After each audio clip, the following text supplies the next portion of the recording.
Baik, Bapak Ibu sekalian, Assalamualaikum warahmatullahi wabarakatuh. Dan selamat pagi Bapak Ibu. Ya, pertama-tama mari kita memanjatkan puji syukur kehadirat Allah Subhanahu wa taala, Tuhan yang Maha Esa, sehingga pada hari ini kita kembali melaksanakan kegiatan webinar gratis series ya, seri kelima dari LPK kita, itu LPK PT Puji Utami. Mohon izin pertama-tama perkenalkan nama saya Imron Natsir ya, selaku direktur dari LPK PT Pumi, ya, ingin memberikan sosialisasi tentang strategi sukses magang untuk profesi keperawatan lansia di Jepang. Nah, bagaimana strateginya? Mari coba kita lihat. Saya izin menampilkan slide saya. Nah, izin saya tampilkan slide-nya dulu. Yang bukan ya, maaf ini.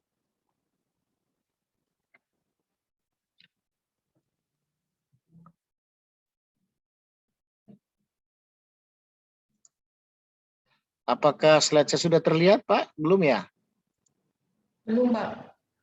Sebentar ya, saya buka dulu. Yang ini apa sudah terlihat? Ya, terlihat, Pak. Ya, suara saya juga udah jelas ya? Jelas. Oke, baik. Nah, baik. Jadi terkait dengan program pemagangan caregiver atau keperawatan lansia itu sudah dilakukan sejak beberapa tahun yang lalu. Nah, dari pemerintah Jepang tahun 2019 itu membuka suatu program yang namanya SSW, Program Specific Skill Workers. Nah, di mana program ini adalah untuk memenuhi permintaan tenaga kerja di industri di negara Jepang. Nah, kalau kita melihat data yang ada, ya, kita melihat data yang ada ini, ternyata Indonesia ini posisi di urutan keempat, ya, kontribusi pekerja kita di Jepang itu di posisi keempat. Kita masih kalah dengan Vietnam, kalah dengan Cina, kalah dengan Filipina. Nah, hati-hati, Filipina ini juga ini hebat sekali nih dalam hal keperawatan, ya. Namun demikian, akhir-akhir ini Vietnam itu banyak mengalami komplain, keluhan dari industri keperawatan lansia di Jepang karena Vietnam banyak bermasalah. Apa masalahnya? Lagi-lagi masalah pembiayaan. Nah, menurut informasi dari data Kumiai bahwa Vietnam rata-rata ini memungut biaya yang cukup besar kepada peserta untuk berangkat ke Jepang. Oleh karena itu, beberapa perusahaan-perusahaan industri keperawatan lansia itu rencana memindahkan seluruh atau sebagian untuk keperawatannya ke peserta Indonesia. Nah, oleh karena itu, ini peluang, ya kan? Peluang buat kita semua, ya. Jadi peluangnya kita ini sangat besar untuk bekerja di Jepang bagi teman-teman, bagi sahabat-sahabat yang berprofesi di bidang keperawatan lansia. Yang kedua, kebutuhan yang kedua, kalau kita lihat data ini yang dirilis oleh Kementerian Kehakiman dan Imigrasi Jepang, itu dalam 4-5 tahun ke depan, Jepang itu membutuhkan kurang lebih 349.150 tenaga kerja. Wah, ini angkanya tidak datar ya, tetapi angkanya ini benar-benar Jepang kalau survei itu sekian kebutuhannya untuk 14 sektor. Nah, salah satu sektor yang sangat dibutuhkan itu adalah keperawatan lansia, care worker. Nah, posisinya itu berapa yang diminta? 60.000. Bayangkan, tidak tanggung-tanggung nih 60.000 orang nih sampai 5 tahun ke depan. Nah, makanya tadi kalau kita lihat slide sebelumnya, persaingan itu sangat ketat sekali. Vietnam, ya, Cina, Filipina, ya, Indonesia dan negara-negara lain berebut untuk bekerja ke Jepang. Nah, tentunya kita bertanya, strategi apa yang harus kita lakukan untuk persiapan kerja di bidang Kaigo? Nah, ini teman-teman di sini khususnya yang bekerja di keperawatan lansia, apa saja yang perlu dibutuhkan? Oke, coba kita lihat bagaimana strateginya. Nah, karena adanya peluang di sana yang tadi ini ada peluang job opportunity, ya, kita perlu memetakan potensi yang kita miliki, khususnya di keperawatan. Tentunya langkah-langkah yang diambil kita harus melakukan rekrutmen dan seleksi. Itu dari sisi kami yang memenuhi persyaratan standar yang ditetapkan oleh industri keperawatan lansia. Nah, kenapa kita seleksi? Ini nanti terkait dengan dokumen, terkait dengan kompetensi, terkait dengan keuangan, administrasi. Nah, ini semua seperti itu. Nah, setelah kita nyatakan lulus dari screening kita, kita akan memberikan tips-tips strategi bagaimana supaya pergi ke Jepang. Tentunya ada di poin 3 dan 4. Kita nantinya akan melakukan pelatihan, ya, pelatihan baik yang bahasa maupun juga adjustment training yang untuk keperawatan lansia. Ya, di akhir dari pelatihan ini nanti kita akan memberikan sertifikasi, ya. Sertifikat apa? Yaitu targetnya harus mampu berkomunikasi bahasa Jepang, dan target yang kedua adalah sertifikat dari LSP-nya, BNSP-nya, ya, bagi usus perawatan. Ini kira-kira strateginya, ya. Nah, seperti tadi saya sampaikan, ada 2 program yang bisa diikuti oleh teman-teman Kaigo. Yang pertama program magang yang namanya technical trainees. Nah, di technical trainees ini apa saja yang harus disiapkan sebelum masuk ke pra-pelatihan, ya? Yang pertama, teman-teman harus mempersiapkan dokumen identitas diri. Ya, sama juga yang di SSW identitas diri, mulai dari kartu keluarga, KTP, ya, kemudian akte lahir, kemudian ijazah-ijazah, ya, ijazah keperawatan, ya, ijazah, pokoknya semua yang menyangkut identitas diri. Karena nantinya, ya, ini setelah itu akan teman-teman membuat paspor, ya. Paspor ini adalah identitas teman-teman semua. Karena nanti menyangkut, ya, gaji, menyangkut apa namanya asuransi gitu, ya. Kalau jika terjadi kecelakaan kerja, nah ini yang menjadi rujukannya kita. Ya, kalau di nasional KTP, tetapi syarat untuk membuat paspor ada KTP, ada KK, ada akte lahir, ada ijazah yang terakhir seperti itu. Nah, terus kemudian teman-teman juga punya sertifikat. Nah, sebenarnya pemerintah Jepang itu tidak mensyaratkan STR, surat apa namanya, kalau yang di kebidanan apa namanya, kesehatan, STR ini surat tanda registrasi, ya, untuk keperawatan. Nah, di sini tidak apa dibutuhkan, tetapi kalau di nasional kita STR itu sangat dibutuhkan untuk bekerja di rumah sakit, ya, gitu. Selanjutnya terkait dengan medical check up. Nah, teman-teman, sebelum masuk ke pra-pelatihan, kita memastikan dulu bahwa teman-teman ini sehat. Ya, pertama harus bebas hepatitis. Nah ini, karena hepatitis ini kan menular. Tentu teman-teman kebidanan tahu nih. Yang kedua, ya bebas dari paru-paru. Nah, itu persyaratan dasarnya saja untuk masuk ke prapelatihan. Karena nanti selanjutnya di screening akan ada seleksi yang lebih ketat.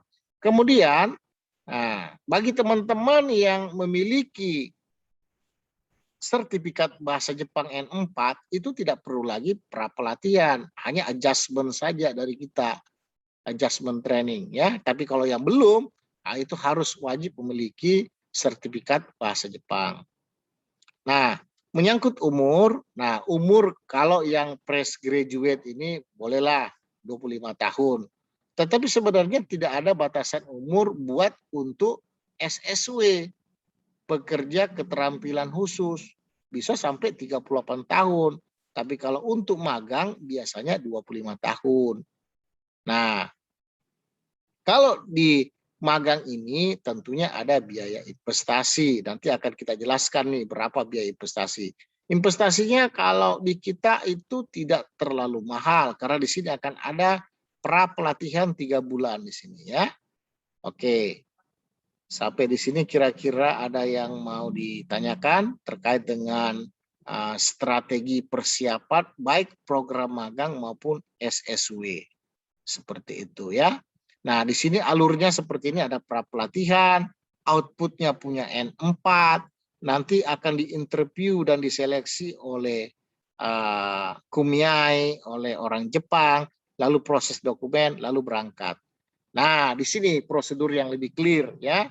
Jadi teman-teman nanti yang ingin mendaftar program pemagangan Kaigo maupun SSW dengan jalur swasta, karena kita ini ada swasta ya, LPKSO namanya, Sending Organization, itu teman-teman harus menyiapkan yang saya sebutkan di awal tadi, termasuk dokumen identitas diri.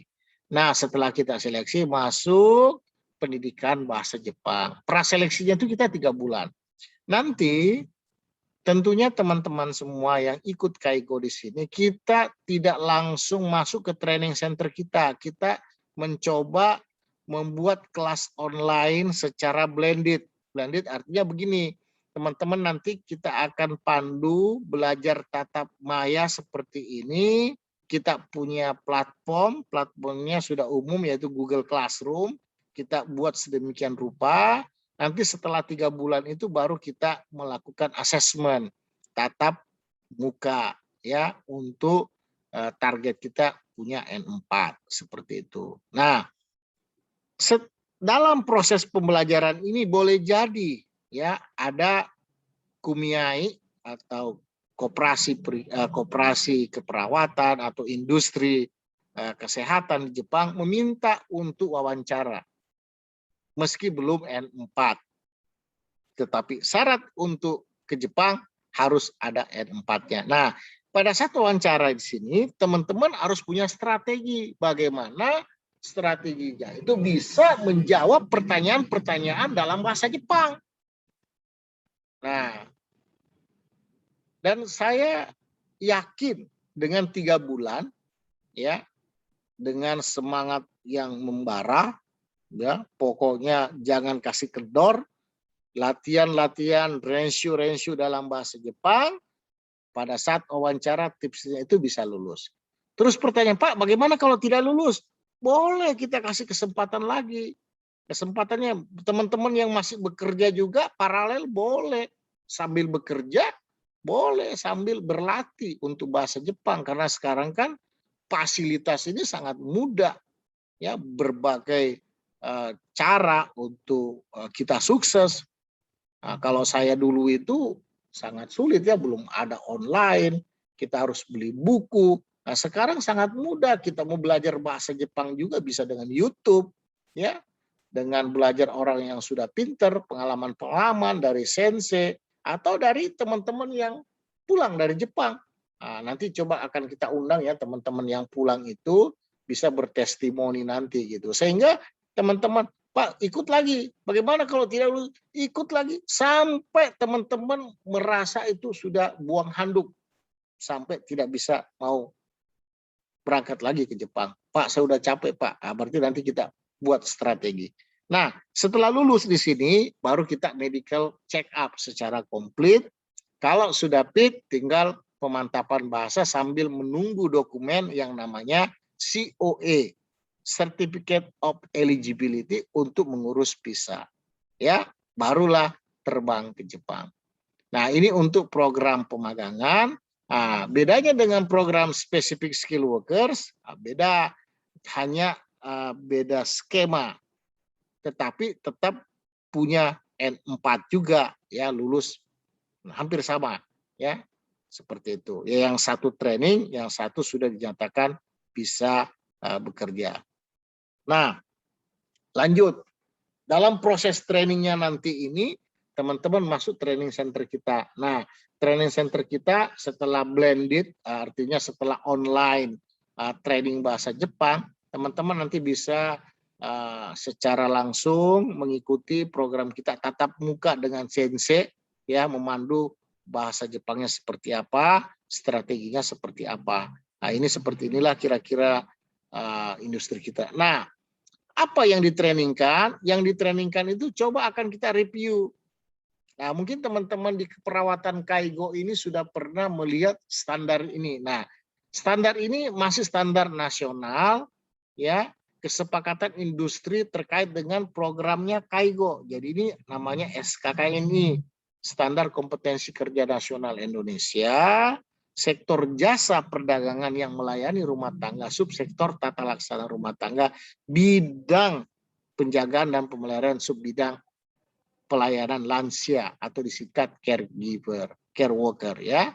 Apa pekerjaannya? Nah, ini. Nah, mungkin teman-teman nanti bisa bertanya nih. Silakan nanti kita sharing, berdiskusi ya, teman-teman yang dari kebidanan, apakah ini mood dengan profesi ini atau enggak gitu ya, karena yang namanya ini kita harus mood benar-benar ya. Nah, apa yang terjadi? Nah, kalau kita lihat kelompok unit kompetensi umum terkait dengan caregiver itu terdiri dari satu kompetensi umum. Nah, yang paling penting dari teman-teman bekerja di Jepang nantinya adalah kematangan emosi dan motivasi kerja. Jadi teman-teman mau berangkat ke Jepang ini harus punya kematangan emosi yang stabil gitu ya. Nah, yang kedua harus juga punya pengetahuan tentang SOP terkait dengan K3. Ya, keselamatan dan keamanan ya, kesehatan kerja ya di rumah tangga. Lalu yang selanjutnya itu bisa mengembangkan kerjasama dalam lingkungan rumah tangga. Nah, ini kompetensi umum, ini ada 3. Ya. Nah, lalu kompetensi inti dari pekerjaan caregiver, istilahnya ini job desk-nya ya. Nah, ini pertama, teman-teman nanti di Jepang ini harus memberikan pelayanan. Ya. Pelayanan apa? Nanti membuat daftar menu, mungkin ya, apa menunya apa saja ya. Tentunya ada yang masak, tapi teman-teman yang keperawatan kan tahu nih, tentunya daftar menu ini semua nanti dalam bahasa Jepang. Hari pertama, hari kedua, hari ketiga gitu ya. Lalu menyiapkan dan memberi makan dan minum kepada orang tua di Jepang. Nah, ini kalau tidak terbiasa nanti ya repot ya. Nah, tentunya dalam bahasa Jepang juga. Merapikan tempat tidurnya, yang mengidentifikasi dan memenuhi kebutuhan lansia, apa saja yang menjadi kebutuhannya. Ini dari sisi pelayanan. Nah, kemudian dari sisi yang lainnya, itu ada juga melayani lansia sakit mental atau stres. Kalau dia lagi stres, bagaimana teman-teman ini tentunya tidak bisa kalau tidak bisa berbahasa Jepang. Iya kan? Ini makanya lagi-lagi nih bahasa Jepang nih sangat punya peran yang sangat penting ya. Kalau dia lagi sakit ya, shimasen kan gitu pasti onegashimasu ya, hai domo gitu kan. Konnichiwa. Jadi memang yang teman-teman di bidang keperawatan ini harus punya kematangan emosi yang stabil. Ya. Artinya orangnya harus murah senyum.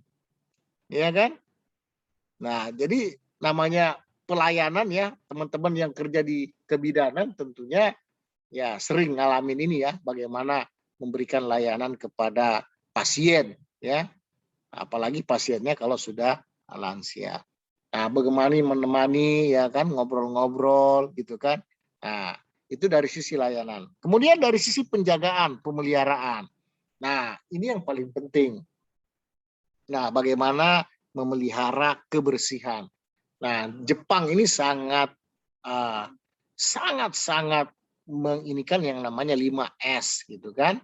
Ada 5S bagaimana merapikan, bagaimana pokoknya kalau kayak 5R kalau di pabrik istilahnya itu ya. Sama juga untuk industri keperawatan lansia. Terus memelihara kesehatan. Ah, ya ini mohon maaf juga kalau misalnya dia membantu menggosok gigi, kita berikan semua ininya. Kalau ada kecelakaan ya kan, catatan kondisi lansia bagaimana, memobilisasi lansia ya seperti yang digambar latar belakang saya ini kan, bagaimana berkomunikasi dengan baik. Nah, di samping sudah memberi job desk-nya melayani, terus memelihara, juga ada fungsinya sebagai rekreasi. Nah, yang namanya orang tua di Jepang itu ya sangat cerewet, ya kan, maunya perfect. Nah, membantu lansia gerak badan, ya kan, transportasi, ya, program rekreasi, pokoknya melakukan misalnya pendampingan. Nah, ini sisi rekreasi. Kadang-kadang Jepang itu ya mintanya seperti itu. Bahkan kalau ada yang sudah tua di komunitasnya seperti di Jababeka itu ada khusus untuk restoran nenek-nenek semua di situ ya. Ya punya juga lapangan golf gitu kan. Nah, bisa seperti itu. Nah, yang terpenting dari semua ini adalah yang poin 4 nih, bahasa. Nah, kalau teman-teman di bidang keperawatan Kaigo ini semua sudah dikuasai karena tiap hari bekerja di rumah sakit, di keperawatan, melayani pasien, ya kan, memelihara. Nah, yang paling penting adalah bahasa. Nah, teman-teman ini perlu mengingatkan kembali bahwa berbicara dengan majikan menggunakan bahasa Jepang. Ya, ini. Yang kedua, berkomunikasi di telepon, ya, menggunakan bahasa Jepang. Hai, moshi-moshi. Ya, watashi wa Puji Lestari des. Ya, imawa Indonesia Jin des. Kan gitu. Saya orang Indonesia. Terus menerima tamunya menggunakan bahasa Ema, ya kan? Silakan. Nah, di sini Mas Pri ada juga nih yang sudah pengalaman 3 tahun di Jepang ya. Pasti tahu persis gitu bagaimana karakter ya orang Jepang yang ingin dilayani, ingin sering diajak ngobrol, ya berbicara, ya kan, berkomunikasi ya dengan klien, dengan lansia seperti itu. Nah, ini jadi poin-poinnya ini penting, pelayanan, pemeliharaan, rekreasi dan bahasa. Nah, terus kemudian di sini ada kompetensi khususnya apa? Misalnya membekali diri tentang kerja dan resiko. Nah, ini teman-teman harus mengetahui ini. Bekerja di Jepang pasti ada kondisi kerjanya, ada kondisi resikonya. Ya, jadi semua orang menginginkan kompensasi kesejahteraan yang baik, tapi tentunya perlu ada kondisi dan resiko. Terus kemudian teman-teman juga kayak harus membekali diri tentang remitansi, dokumen dan perjalanan dan perjanjian kerja. Nah, di sini nanti teman-teman kalau terima gaji bagaimana? Karena terus terang gaji yang teman-teman terima di Jepang itu tidak diterima agen. Jadi langsung dari Bapak, Ibu sekalian. Jadi setiap bulan itu langsung terima gaji di sana. Tidak dipotong 1% pun dari agen, tidak ada ya. Itu sangat dilarang oleh pemerintah Jepang. Yang kemudian kalau sudah terima gaji, teman-teman tentunya ingin mengirimkan uang ke orang tua, ke sanak keluarga. Itu nanti bisa kita kerjasama dengan Kyodai Remittance. Teman-teman pergi ke pos, kantor pos di sana, masukkan ke ATM, tiba-tiba real online sudah terima duitnya. Terkait dengan dokumen perjalanan, itu tadi paspor, ya kan, harus punya, ya, medical check up, hasilnya gimana. Apalagi situasi COVID seperti ini, nanti akan ada tambahan dokumen bahwa itu bebas COVID, ya kan, bahkan vaksin gitu ya. Nah, lalu perjanjian kerja. Nah, nanti teman-teman ini akan menandatangani perjanjian kerja apa yang ditandatangani itu harus sama persis dengan yang teman-teman terima. Jadi nanti pada saat perjanjian kerja itu tolong dibaca dengan baik. Ya, kalau gajinya misalnya di Kaigo 180.000 yen, ya, antara 180.000 sampai 200.000, ya kalau untuk SSW lebih di atas lagi 250.000 yen, ya katakanlah sekitar 20 sampai 25 juta itu, ya kalau di kurs ya. Nah, tapi teman-teman terima yen, jadi jangan lihat rupiahnya karena rupiah itu sangat relatif. Kapan ditukarnya? Jangan sampai komplain. Oh dulu Pak Imron ngomong begini, gaji saya 25 juta. Iya, kurs berapa begitu ya. Makanya perlu di pengetahuan tentang ini ya. Nah, lanjut yang tadi saya katakan dari poin yang keempat, strategi yang paling penting ini adalah bahasa Jepang. Nah, teman-teman, gimana strateginya belajar bahasa Jepang? Tadi sudah sampaikan, kita bisa blended ya secara online, secara tatap muka, banyak latihan soal. Nah, target untuk pemagangan itu paling tidak memiliki sertifikat N4. Untuk STR-nya tidak terlalu dibutuhkan ya. Yang penting punya pengalaman kerja di bidang keperawatan dan ada surat keterangan ya bahwa pernah bekerja di penanganan keperawatan lansia. Seperti itu ya. Ini N4. Nah, makanya N4 itu adalah pre-intermediate. Nah, kalau N5 ini sangat basic. Nah, jadi pre-intermediate. Nah, teman-teman lagi mau jadi perawat di Jepang, kalau mengikuti program bahasa Jepangnya, ikut tes lagi, ambil N3 bahkan N2, dan itu ada lisensinya, itu bisa sama sekali. Ya, bisa. Adalah suatu keniscayaan teman-teman bisa menjadi profesi sampai mulai dari caregiver, keperawatan, nurse-nya di sana. Kalau dibarengi dengan N3 itu bisa luar biasa. Gajinya itu lebih besar lagi Bapak Ibu sekalian. Bisa sampai 300 sama dengan gaji orang Jepang di sana ya. Dan fasilitasnya ya sangat baik lah. Ya.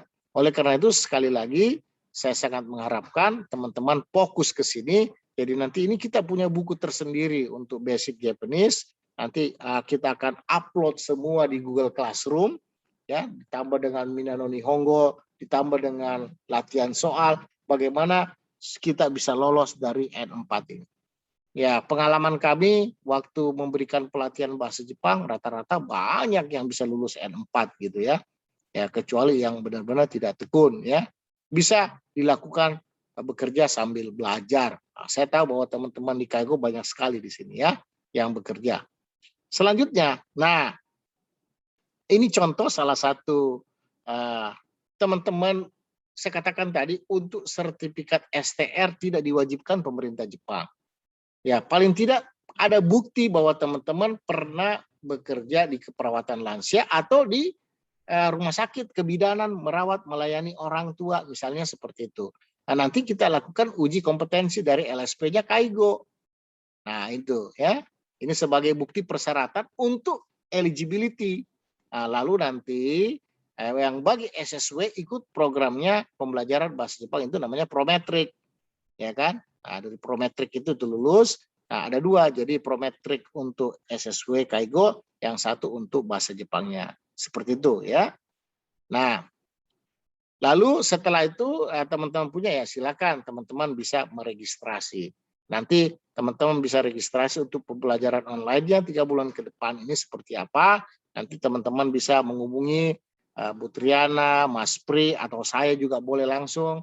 Nanti setelah blended online itu teman-teman bisa masuk ke training center kita. Training center kita ada dua. Yang satu di Tangerang, yang satu di Tapos Depok. Ini kapasitasnya sangat besar, bisa sampai 100 orang. Kalau di Poris itu bisa sampai 30 orang. Nah, kami punya LPK juga sudah terakreditasi. Artinya sudah diakui oleh Kementerian Ketenagakerjaan. Jadi akreditasi kita sudah punya, ya. Kita memenuhi standar-standar persyaratan yang kita trainingkan.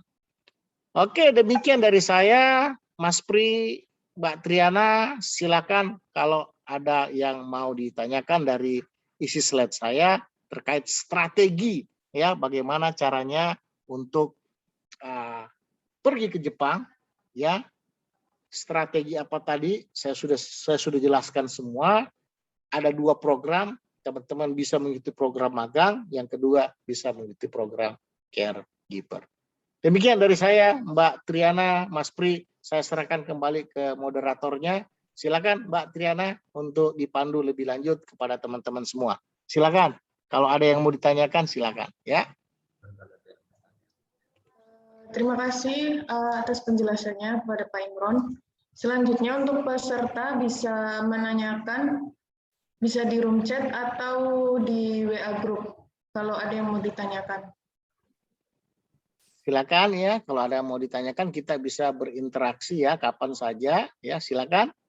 Nah, ini program-program kita ya, silakan.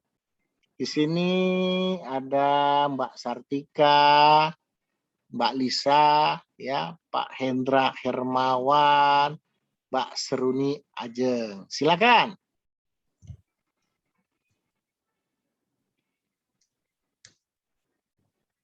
Ada yang mau ditanyakan kira-kira? Silakan.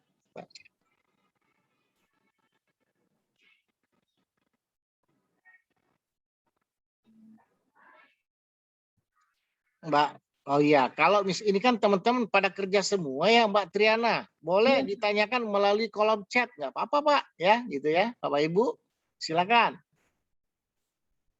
Mbak Seruni Ajeng juga boleh, ya selamat bergabung ya. Jadi nanti ini yang menjadi standar sosialisasi kita kepada teman-teman calon pemagang untuk caregiver ya, keperawatan lansia. Oh, di sini ada Pak Hendra juga ya. Pak Hendra, selamat datang. Pak Hendra baru saya tadi lihat ya, sudah bergabung. Silakan Pak, kalau mau ada yang mau ditanyakan. Mbak Lisa, Sartika, ya silakan. Ya.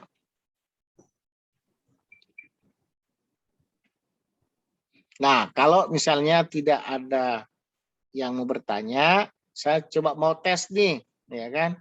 Nah, untuk semuanya, ya kan? Untuk semuanya. Di PUMI ada berapa strategi untuk berangkat ke Jepang ya yang harus disiapkan, yang harus dilakukan? Strategi apa saja? Skema apa yang teman-teman mau coba ambil dari ini? Silakan. Ada berapa strateginya? Silakan di kolom chat, boleh. Ya. Ya. Strategi apa saja, kemudian skemanya bagaimana, apa saja yang menjadi persiapan-persiapannya gitu ya. Silakan. Boleh, siapa silakan mau ini menjawab. Wah, kalau untuk magang Kaigo itu biayanya berapa Pak dari awal sampai berangkat ke Jepang? Bagus. Ini yang saya tunggu-tunggu nih ya. Baik, Mbak Sartika Puji. Oke, paling penting. Jadi terkait dengan biaya. Jadi untuk program kita, Mbak Sartika, itu biaya di awal pembelajaran itu adalah 5 juta untuk 3 bulan pertama. Nah, selama 3 bulan ini itu bisa dicicil, ya, dicicil. Nah, itu untuk program blended ya, baik online maupun tatap muka.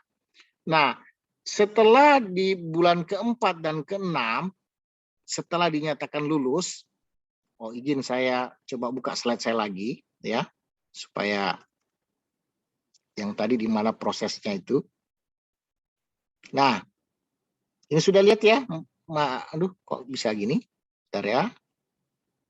Ah, ini yang tadi. Nah, nih ya. Oke. Ada biaya investasi saya katakan di sini untuk magang ya. Sementara untuk SSW tidak ada biaya investasi karena sudah memiliki N4. Karena di sini persiapan 1 bulan sampai dengan bulan ketiga dan di N4 ada, ini kita butuh biaya 5 juta nih. Ya, biaya pendidikan bahasa Jepang. Nah, 5 juta ini bisa dicicil ya, bisa dicicil. Jadi kita melakukan program pembelajaran blended, baik online maupun offline, tetap muka. Nah, di bulan ke-4 sampai ke-6, setelah dinyatakan seleksi lulus interview oleh Jepang, di sini ada biaya sebesar 25 juta, tetapi ya ini tidak dibayarkan di awal. Oke. Nah, ini dibayarkan setelah ada dokumen COE, visa, mau berangkat, ya, tiket, semua itu ada kurang lebih 25 juta ya di sini. Ini dibayarkan ada 2 skema. Skemanya setelah di Jepang semua itu baru dicicil, ya, dicicil. Jadi kalau dicicilannya ada 2 melalui skema bank namanya KUR BNI 25 juta, itu dicicil selama 24 bulan, misalnya boleh 24 bulan, 1 tahun boleh, hanya 25 juta ya. Nah, yang kedua non KUR BNI, itu juga tidak ada bunga.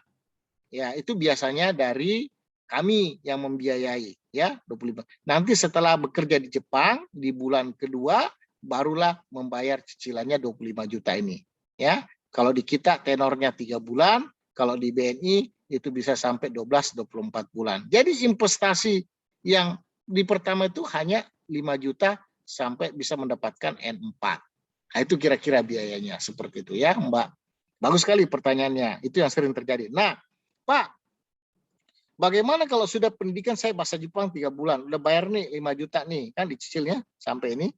Terus dia lulus, kan di sini kan proses 25, yang nanti di Jepang baru bayar, yang di sini aja. Kalau tidak lulus, ikut lagi. Apakah saya membayar pendidikan bahasa Jepang lagi? Tidak. Silakan mengulang lagi.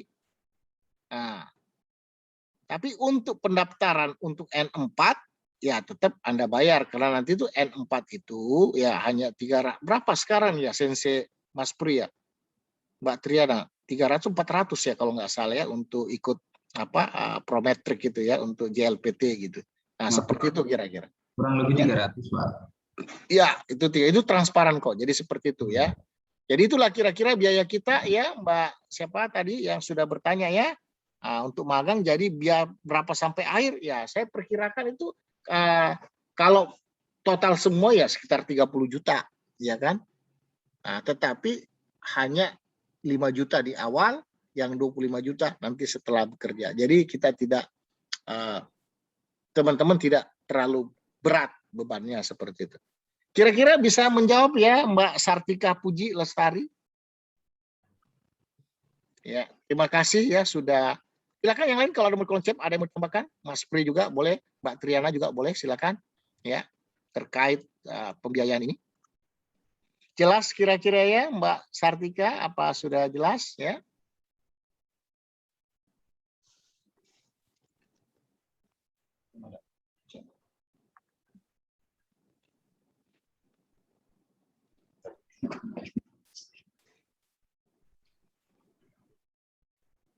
Ada lagi yang mau ditanyakan?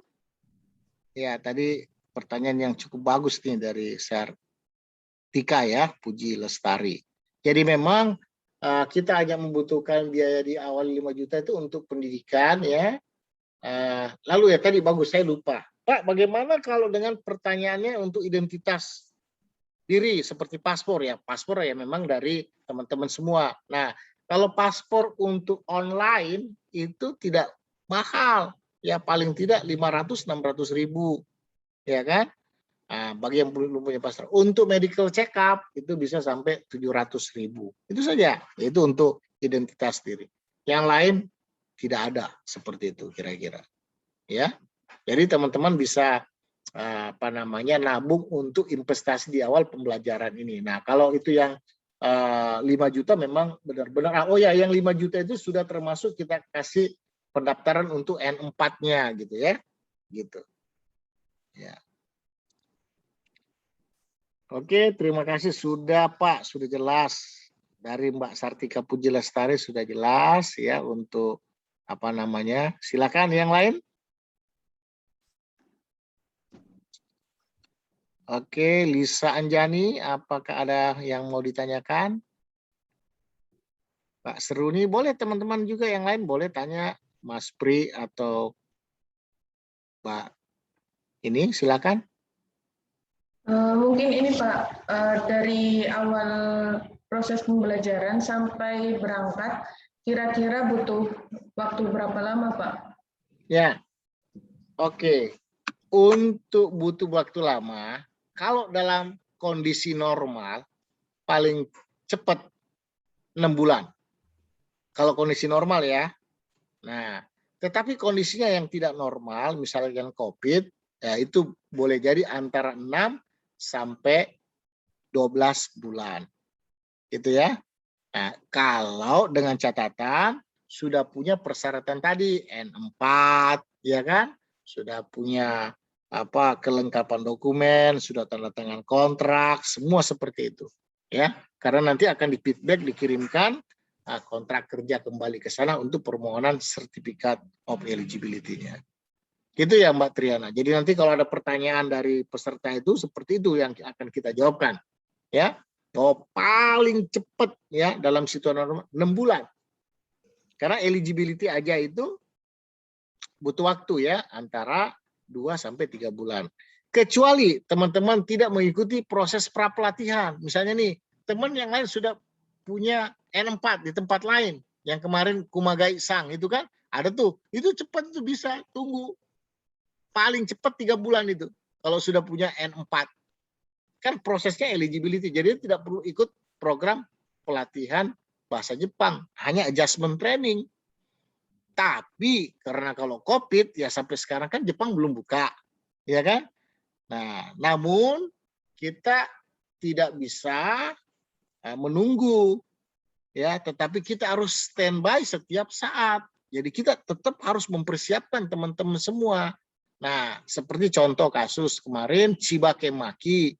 Nah, waktu kita berangkatkan anak magang kita ke Jepang, itu kan kita sudah siapkan tuh pembelajarannya. Nah, kita rencanakan kemarin kalau nggak salah bulan Januari. Tiba-tiba di Januari tahun ini, itu Jepang tutup karena COVID-nya tinggi. Lalu saya koordinasi sama Jepang, coba segera masuk. Tadinya rencana tanggal 12 Januari. Nah, karena tutup Jepang tanggal 7. Saya sarankan waktu itu bulan Desember segera masuk secepatnya. Jadi di tanggal 1 atau tanggal 2 tuh tahun baru kita langsung berangkatkan teman-teman. Alhamdulillah sampai di Jepang. Nah, makanya kita punya rencana darurat namanya. Nah, sekarang karena COVID ada rencana darurat. Jadi tetap kita harus bersiap. Seperti itu. Ya, makanya investasi di awal teman-teman ini kita minimalisir ya. Kalau teman paling tidak misalkan mau ikut pembelajaran kita registrasi, udah saya bayar 50% dulu, boleh. Nggak usah 5 juta ya. Kan kita pakai online. Seperti itu, nggak masalah. Nah, nanti pada saat ada interview, begitu dia diterima, teman-teman langsung bisa segera untuk menandatangani kontrak kerjanya, gitu, ya, pelatihan. Demikian kira-kira ya, Mbak Triana, bagus pertanyaannya, ya. Ini Pak, mungkin ya. penyambung peserta ini, pasti yang sering ditanyakan itu masalah pembiayaan ya, mungkin udah dijawab Bapak. Kedua, berapa sih untuk program magang itu yang diterima istilahnya? Gajinya setiap tahun ada peningkatan atau gajinya berapa gitu? Pasti pertanyaannya itu antara biaya sebelum berangkat dan akan menerima gaji berapa di sana? Mungkin. Oke. Baik, terima kasih. Bagus pertanyaannya. Nah, tadi kan saya udah jelaskan, investasi dibutuhkan ya untuk pra-pelatihan kan 5 juta. Ya kan, sementara untuk proses dokumennya kan 25 juta ya, tapi nanti dibayar Jepang. Jadi teman-teman harus siapkan aja di awal 5 juta. Nah, pertanyaannya berapa gajinya? Nah, nanti di kontrak kerjanya itu akan tertulis contohnya, karena masing-masing wilayah Jepang itu gajinya berbeda-beda, sama di kita istilahnya menganut sistem UMR ya, upah minimum regional gitu kan. Nah, di wilayah Okinawa sama wilayah Tokyo itu tidak sama gajinya, tentu berbeda. Contohnya misalnya 100, katakanlah saya ambil pukul rata nih 180.000 yen. Nah, kalau 180.000 yen itu berapa Mbak Triana ya per bulan kalau dirupiahkan. Katakanlah kondisi kurs sekarang berapa? 127 ya? Coba deh. 130. Ya, 130 coba. Ya kan? Kali berapa tuh? Berapa rupiah? 23. 23 juta satu bulan. Iya kan? Nah, pertanyaan tadi Mas Pri, Pak, apakah setiap tahun ada perubahan? Nah, kalau untuk program magang maupun SSW itu kan biasanya ada pemberitahuan dari pemerintah setempat, ya, melalui asosiasi. Oh, tahun ini akan ada kenaikan, pasti akan naik seperti itu, ya kan? Akan naik. Tentunya akan ada perubahan. Jadi kalau misalkan tadi 180.000 yen yang saya standarkan ini ya, itu dengan investasinya hanya 5 sampai 30 juta, itu kan hanya 2 bulan gaji udah lunas. Iya kan? Seperti itu kira-kira Mas Pri ya.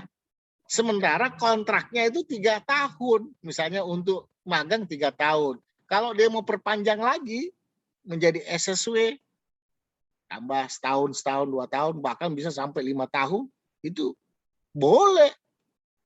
Jadi kalau rata-rata katakanlah 23 juta kali 60 bulan berapa Mbak Triana? Coba dikalkulatorin itu. Dikali 60 bulan, kan 5 tahun deh katakan di sana ya. Asumsinya aja 130.000 yen. Berapa jadinya tuh? 1.300.000.000. Jadi 5 tahun bisa mendapatkan 1 miliar. Ya kan? Dengan investasi di awal berapa tadi? Kalau di kita kan hanya 5 juta. Dengan lain-lainnya bisa sampai ya persiapan antara 5 sampai 8 juta lah dengan biaya hidup ya. Istilahnya seperti itu. Untuk mendapatkan 1 miliar. Karena nanti yang 25 juta ini dibayar setelah dia bekerja. Kan gitu Pak. Kira-kira gitu ya.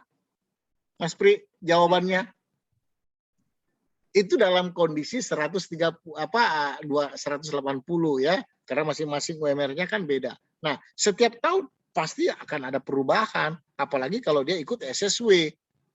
Nah, kalau teman-teman yang di magang itu perusahaan menyiapkan dormitorinya kan, asramanya. Ya, saya lupa tadi untuk asrama kan mereka bayar kalau nggak salah 20.000 sampai 30.000 yen per bulan. Makan mereka masing-masing. Tetapi kalau untuk SSW pekerja spesifik skill workers, mereka nyari sendiri, tapi nanti bisa kadang dibantu oleh supporting company-nya juga seperti itu. Itu loh Mas Pri, bagus sekali pertanyaannya ya. Saya suka sekali ya pertanyaan Mbak Triana sama Mas Pri ini. Silakan kalau ada yang mau ditanyakan lagi. Jadi memang ini harus clear dari awal pembiayaan. Jadi kita harus amanah. Jadi teman-teman yang mau ikut program pelatihan di Pumi Bahasa Jepang itu harus secara terbuka dan transparan. Gitu ininya. Ya kan? Kita akan transparan. Nah, sama seperti program lain ya, selain dari Kaigo yang kita sudah pengalaman kayak perikanan, sudah terbukti nyata teman-teman yang ada di Jepang itu sangat membantu. Ya, sangat membantu. Nah, kalau misalnya nanti mau memakai KUR BNI itu KUR hanya 6%, 25 juta kalau nggak salah itu cicilannya kalau hanya setahun itu bisa hanya 2 jutaan itu. Ya, 2 juta sekian kalau nggak salah itu ya untuk per bulan. Gajinya aja berapa tadi? 23 juta ya? Kan gitu ya. Jadi ya kita mau dapat ikan gede, ya kita juga harus siapkan ya investasi kita, paling kita tidak harus tahu ya berapa investasi yang harus kita siapkan untuk meraih kesuksesan ini gitu. Ya. Oke, bagus. Ada lagi pertanyaan dari saya. Interview sama perusahaan di Jepang itu harus udah punya N4 dulu ya, Pak, baru bisa interview. Bagus nih. Ya. Mbak Sartika, boleh jadi saat proses pembelajaran Mbak diinterview sama Jepangnya. Oh, bagus bahasa Jepangnya. Diterima. Artinya kalau untuk program Kaigo, persyaratan untuk mendapatkan eligibility itu harus punya N4. Gitu loh ya. N4. Boleh kita ikutkan interview walaupun belum punya N4. Tetapi begitu Jepang sudah terima, wah ini bagus bahasa Jepangnya. Tetap harus ambil N4. Ya. Gitu ya. Atau dia udah punya N4, tetapi tidak bisa ngomong pada saat itu, boleh jadi pertimbangkan, kenapa kok bisa punya N4 tapi nggak bisa ngomong gitu loh. Nah, jadi tetap apa namanya kita bernegosiasi di sini gitu ya Mbak. Ini karena pada saat interview itu jadi punya N4 dulu tidak mutlak ya, tidak mutlak. Dalam proses perjalanannya ada kumia ingin interview langsung boleh, tetapi tetap ditunggu sampai benar-benar punya N4. Bagus pertanyaan dari Mbak Sartika Puji nih. Senang sekali nih ya, sangat produktif dan sangat interaktif nih.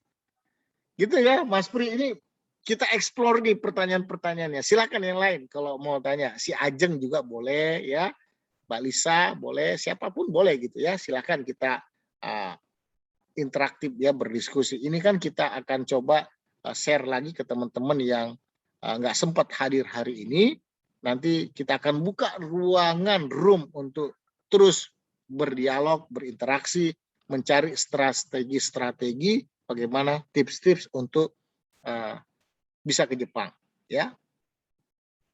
Mungkin dari saya seperti itu, Mbak Triana, saya kembalikan Mbak Triana dan Mbak Mas Pri. Ada lagi nggak nih yang mau ditanya sebelum kita tutup?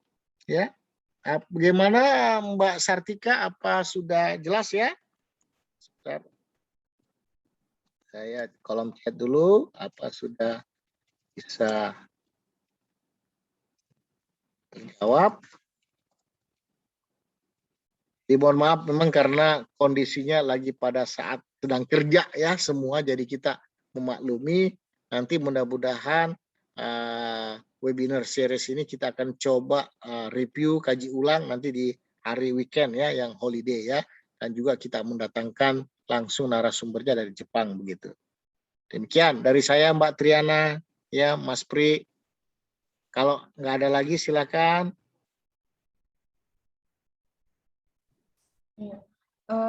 Mungkin peserta sudah cukup jelas. Iya, jelas ya. Oke, baik. Terima kasih kepada Pak Imron atas sesi tanya jawab saat ini. Dan juga kepada seluruh peserta, terima kasih sudah hadir dan mengikuti acaranya sampai selesai. Nanti kita akan ada web series selanjutnya, semoga bisa ikut kembali. Baik, terima kasih Mbak Triana, Mas Pri, terima kasih juga Mbak Lisa, Mbak Sartika, Mbak Ajeng, ya semua yang hadir di sini. Ya mudah-mudahan situasi pandemi bisa berakhir dan kita bisa berinteraksi secara langsung ya, secara nyata, sehingga kita tetap produktif ya, mencari rezekinya Allah Subhanahu Wa Taala, tentunya yang berkah ya. Mudah-mudahan kita diberikan keselamatan dan kesehatan. Amin, amin ya rabbal alamin. Jangan lupa Mbak Triana, nanti untuk rekaman ini kita bisa share kepada teman ya. Nanti kita share aja nggak apa-apa. Ya, juga nggak apa-apa yang teman yang hadir dikasih sertifikatnya ya. Nah, nanti kita akan juga buat quiz ya bagi teman-teman yang bisa menjawab pertanyaan saya dari pertanyaan webinar series. Kita kasih gratis sertifikatnya begitu aja ya. Oke, untuk yang teman-teman di WhatsApp group. Kalau bisa nanti ini dimasukkan ke YouTube-nya, nanti di-share linknya kepada teman-teman di WA Group. Ya, Mbak Triana bisa buat YouTube kan dengan ini, atau nanti Pak Marwan sudah punya ada media YouTube kita, ya. Oke, baik, terima kasih. Saya tutup, saya akhiri. Assalamualaikum warahmatullahi wabarakatuh. Waalaikumsalam warahmatullahi wabarakatuh. Ya, saya izin live ya. Terima kasih.